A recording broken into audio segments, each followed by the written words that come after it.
What's up, everybody? On this episode of Locked On Warriors, I'll tell you why Klay Thompson is coming back at the absolute perfect time for the Golden State Warriors. We know he's coming back. We'll break down when that can happen, but I'll tell you why the Warriors need Klay now more than ever. And we'll also get into why Steph Curry and 5,000 threes isn't completely out of the question. There's a lot to get to. Locked On Warriors, let's go.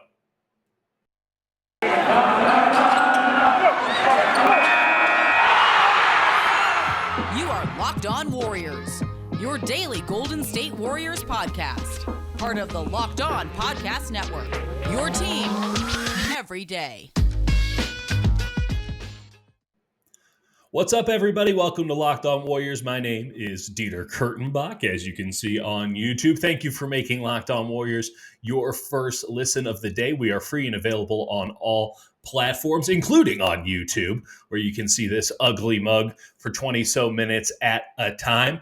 This episode is brought to you by TrueBill. TrueBill is the new app that saves you money by helping you identify and stop paying for the subscriptions you don't want or need, and they can even negotiate better deals on those you do want to keep. I think I need to get some TrueBill after a certain go-around with SiriusXM Radio as of late. By the way, the Warriors are going to have another go-around with Klay Thompson. It's been too long. They called him and James Wiseman back up to the big club on Wednesday. Now, don't read too far into this. This is not news that says that both of these guys are going to end up playing on Friday in Boston, on Saturday in Toronto. This is merely them coming back up from Santa Cruz because the Santa Cruz Warriors won't be in Santa Cruz that much longer. Get them back into the fold, back into the Warriors facility in San Francisco, and we can push forward. That said, all signs are pointing to Klay Thompson coming back next week, as soon as perhaps Monday's game against the Sacramento Kings at Chase Center. And if that's the case, obviously it's absolutely wonderful and fantastic, and it's been far too long since we've seen Klay Thompson on the court, so it will just be a wonderful occasion, even if he only plays for 5 minutes. But the Warriors could really use a guy like Klay Thompson. Now that Steph Curry's record is broken, we can talk about something else that's been broken as of late, and that's the Warriors' offense. It's been kind of bad. Now, the Warriors have been 7-3 over their last 10 games because their defense is so awesome. And Draymond Green and Kevon Looney and Andrew Wiggins, and yes, Steph Curry deserve a ton of credit for that, along with so many other players. But the offense has just been chunky, and you can chalk a bunch of that up to the fact that Steph has just been gunning. He wants that record. The whole team wanted the record. The whole league wanted the record, it seemed. And so, listen, the offense is going to be a little bit out of flow, not going to be as dynamic, as beautiful, as flowy as it usually is. At the same time, that can't be everything. And so I was trying to dive into the numbers and figure out just what the hell's going on with this Warriors offense. And it turns out it's just a little bit of everything has gotten just a little bit worse. And maybe you chalk that up to playing better teams as of late. But three-point shooting is down just a little bit. Field goal percentage from two-point land is down just a little bit. Turnovers are actually down, though they're still fairly high by NBA standards. Free throw percentage down just a little bit. Pace is down just a little bit. So they're losing about 2 possessions per game on a bad day. All it adds up to is the Warriors going from having one of the best offenses in the NBA to now having the 19th, 18th best offense in the NBA over the last 10 games or so. And as great as the defense has been playing, as fantastic as the net rating is, that just won't do it, folks. That just will not get the job done. And I know that the Warriors don't need to play championship basketball right now. In fact, they don't have to play championship basketball for a long time. But it'd be nice over these next 2 games against Boston and Toronto, and I've said this before on the show, if they could put a whooping on one of those 2 teams. They certainly have the talent and the capability, and both of those teams seem ripe for a butt kicking. But I would like to see it before Klay comes back, before Christmas against the Phoenix Suns. I'd just like to see that high gear once again because offensively, we just haven't seen it as of late. And I was encouraged by what I saw in the end of the Knicks game, a little bit better on clutch offense, but it's still one of the worst clutch offenses in the NBA. Luckily, the Warriors haven't been in too many of those scenarios this year, and this is why Klay Thompson is going to be such a big addition. We've seen what like a guy like Jonathan Kuminga, who is just energy, right? He's just raw, youthful energy who plays so smart. By the way, can we take a moment to acknowledge how smart Jonathan Kuminga is for such a young man out on the basketball court? Moses Moody, too, when he gets on the floor. The Warriors value IQ, and it's evident in their rookies. But this team needs a little boost. It needs a little spark, and frankly, it needs a little bit more three-point shooting because the stuff that it has outside of Curry is streaky. You know who'd be a great option for that? You know who'd be a great guy who you could just give the ball to and you know that the ball's going to go in about 45% of the time from beyond the arc? You know, a guy who can space the floor, give Steph and Draymond a little bit more room, allow Kevon Looney to be on the floor more often because you don't worry about having two non-shooters in Draymond and Looney, or Andre Iguodala and Draymond? Klay Thompson. Klay Thompson's not going to fix every problem that the Warriors offense has. And again, this is just a lull. There's a lot of mitigating circumstances. I'm not freaking out about this, nor should you.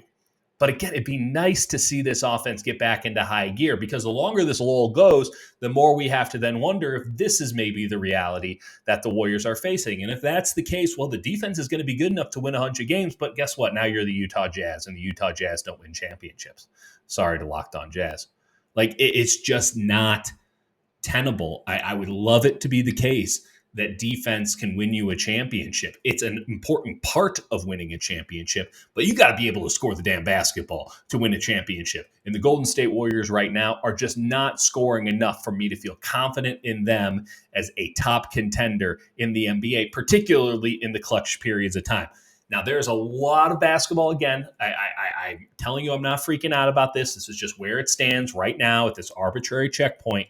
But Klay Thompson coming back into the fold, right as this team's in a bit of a lull, right as they're trying to figure out if they need to find another gear, this guy's going to spark things. It's just natural. It can't make it. Klay Thompson has never made a team he's been on worse. He's just not that kind of player. He is a ceiling raiser, much like Draymond Green, much like Stephen Curry. You put him on the floor, he's not sucking the ball away from anybody else. He's not demanding it and ruining an offense. He's a guy who plays within the flow of the game, plays within the offense. And when you get him the ball in the right spot, my goodness, is there a better stroke in the history of the NBA? With no offense to the greatest shooter of all time, Stephen Curry. Is there a purer stroke than Klay Thompson? It's video game. It looks fake. It's so clean. It's so pure. The value of having a dad in the NBA, as I'm sure Steph Curry can also attest to. But the Warriors just, again, need a spark. And Jonathan Kuminga is not going to give it to him because they can't have him out there for 20, 30 minutes a night. And I think that part of this lull as of late, let's be real, it probably has to be contributed a little bit to the fact that the Warriors know that Klay's coming back, that the Warriors know that they are not a complete product. And I don't think that James Wiseman, who looks to be just behind Klay in his return, we'll see if we get a timeline on that anytime soon. I don't think James Wiseman elicits the same sort of feeling from the Golden State Warriors players. But right now, before Christmas, the world is a little bit crazy at the moment. As you have well noted, the weather's crappy, whether you're in the Bay Area or out on the East Coast, anywhere, it seems, in this country, or I guess in Canada as well, as the Warriors will be up there on Saturday. Everything feels a little bit on edge. Everything feels a little bit like you want to give in to despair. Maybe I'm projecting a little bit here, but I can see why the Warriors, with the record going on and all that stuff, why they are just a little bit checked out, a little bit not in rhythm, just a little bit off, all things considered. And I do think that Klay Thompson coming back, listen, I don't know how many minutes he's going to play. I don't know when the hell he's even coming back. But I do know that getting Klay Thompson in there, that's just going to lighten everybody's mood a whole lot. And plus, he's a brilliant basketball player. My stance has been clear on this since day one. If he's just Joe Harris, the Warriors have no problems. That would be a huge addition to the Golden State Warriors if they just get Joe Harris. And he's only going to play a few minutes.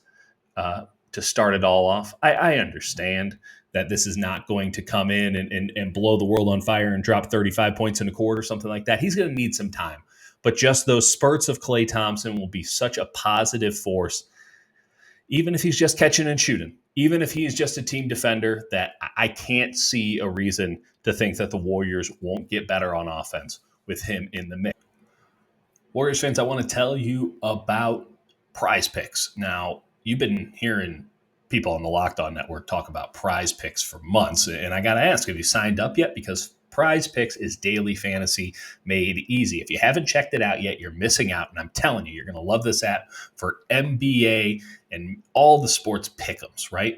Christmas Day games are going to be insane. They're going to be off the charts. They're even more fun to play if you have Prize Picks, because Prize Picks has the best NBA DFS prop game on the market. It offers more props than any other DFS operator, and it offers superstar players as well as bench players. So you can get really nitty gritty, or you can just play the big names. You can just play Steph Curry. You can just play Draymond Green, or you can get really in there and say, Damian Lee is going to do X, Y, or Z. It allows you to pick any prop you can think of: points, assists, rebounds, made threes. I mean, you can get into turnovers. It is deep.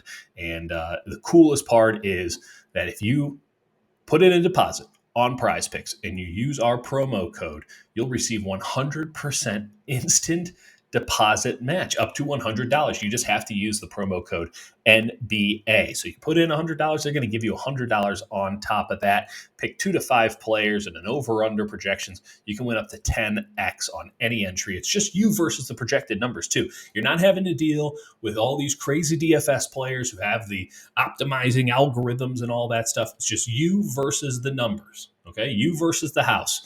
And I like those odds a lot better than whatever's going on with some of these other operators. And by the way, you can do it with multiple sports. So you can do something with Steph Curry and Jimmy Garoppolo and interceptions, perhaps. That's just a personal take on that one. It's an award-winning app. It's both on the App Store and Google Play. Entries can be made in 60 seconds or less. It's just that easy. Prize Picks is safe, and it offers fast withdrawals as well. So go to prizepicks.com today and use the promo code MBA, or go to your App Store and download Prize Picks. It's daily fantasy made easy, and if you're not playing Prize Picks, you just don't know what you're missing. So let's get in here in section 2. And thanks again for making Locked On Warriors your first listen of the day. We're free and available on all platforms. I'm Dieter Kurtenbach with you here on a Thursday. Let's get into why Steph Curry can actually end up with 5,000 threes. Now, I am not saying that this is going to happen. I'm just saying a lot of people have been wondering how many threes this man could do after he went past 2974 last night. And it's clear that he's going to be well above 3,000, perhaps by the time the new year rolls in. And this is his age 34 season. He doesn't turn 34 until March. And I'm just thinking, man, this is the only guy in NBA history who's knocked down 400 three-point shots. This is the only guy in history that's broken the three-point record in a single season like 4 or 5 times. It is just, he shatters it all the time.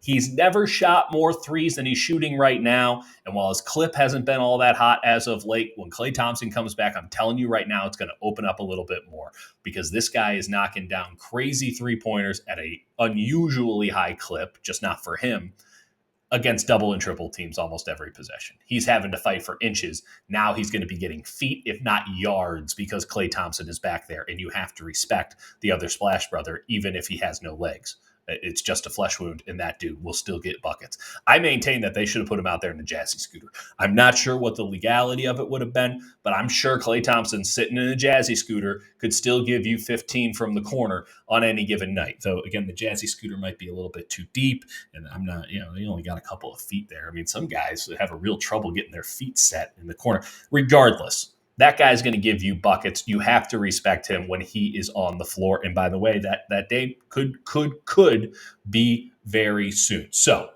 I'm thinking he's going to have about 3,000, and he'll end this season with, let's say, 3,200 in an absolutely ideal world. 3,200. Now we're talking, can you do 400 a year for the next 5 years? Because that's about 5,000 three-pointers, folks. Again, you're asking a guy to do the incredible. You're asking a guy to knock down 400 3-pointers for years in a row. That's not normal. He's the only guy who's ever done 400. But that's why I think it's possible. And not just that he can do it once again, but that he can do it many times over. And in fact, this might become his new norm, because as great as he is at driving to the basket, the number of threes he's putting up this year, he's gunning for 400 again. And what's to say that next year with this system, the way that things are going in the league, he can't go for 500? Steve Kerr's not holding them back at all. I think there's something to be said for Steph Curry ending with 5,000 threes. Now, the other question that has to be asked, and was being asked after Steph broke the record, and thank goodness it's over, as awesome as it was, as much as he deserved his flowers, that thing was dragging. And as I alluded to, the Warriors weren't playing their best basketball while it was going on. I'm fascinated to see how they come out against Boston after a couple of days of hangovers and celebration, and against a Boston team that can, though probably will not, but can give them the business because they have one of those true alpha wings in a Jason Tatum. Listen, 5,000, it's a lot. I get it. Just something to keep in mind. And who will break that? I don't know if they're born yet. And I don't know if it'll ever happen, because if we get to the point where 5,003 seems viable, likely, that somebody can shoot the way that Steph Curry shoots, that means that I think a lot of other people are going to sort of be on that level. And that's when we start talking 4-point line. And once the 4-point line's around, trust me, the 3-point record won't have much meaning. But that is a long ways away. It's all hypothetical. We'll see where Steph ends up on it. I'm just thankful, as somebody who loves the game of basketball, that this guy has, one, changed it, because I do think the game is better. It doesn't necessarily look that way when you watch a college game, a high school game, a lower level NBA game. If we're being honest, it doesn't look that way. It doesn't feel that way. But man, let me tell you, the game is so much better because of the diversity of skill, and this skill being part of the game. And it's on the league, it's on the players to zag as this league tries to zig to catch up with Steph Curry and the Golden State Warriors. In terms of number of 3-point shots taken, and certainly in the accuracy. We saw that over the last couple of years, and I think Steph is pushing that limit once again in a way that, by the way, is much more aesthetically pleasing than anything that a James Harden, who was trying to get up as many 3-pointers as possible, was ever doing. So it's a noble pursuit to try to be following in the footsteps of a Stephen Curry. But we will see. We will see. I'm certainly of the mindset that it will be broken at some point. I'm just hoping that some point in my life, not because I don't want to see Steph hold the record forever, but because, well, if this guy's this incredible, imagine how incredible the person who will come and break this record will end up being. And we know the 3-point shot isn't going anywhere unless it gets relegated into a second tier. Let's also talk for a quick second here about the Warriors' defense. I mentioned that it's been outstanding as of late, and we just need to give a shout out here to Kevon Looney, because Kevon Looney has been holding it down, absolutely holding it down over the last couple of weeks, to the point where I don't feel like he's getting the admiration that he deserves. This is a guy who has been 100% part of the Warriors' core over the last couple of years. This is one of the steady forces on this team, and what he is able to do as a low post threat, as somebody who sets screens like nobody else's business, man. Like, Kevon Looney deserves a lot of credit, and he's been playing defense that's out of this world. It's not Draymond. I'm not saying it's Draymond. What I am saying is that he deserves a whole lot of credit, because this Warriors defense has kept the Dubs above water over these last couple of weeks. Best defense in the NBA by far over the last few weeks. Best defense in the NBA, in my opinion, over the entire season. And Draymond's going to get DPOY, and Steph is playing better defense than he ever has. And Andrew Wiggins deserves a lot of credit.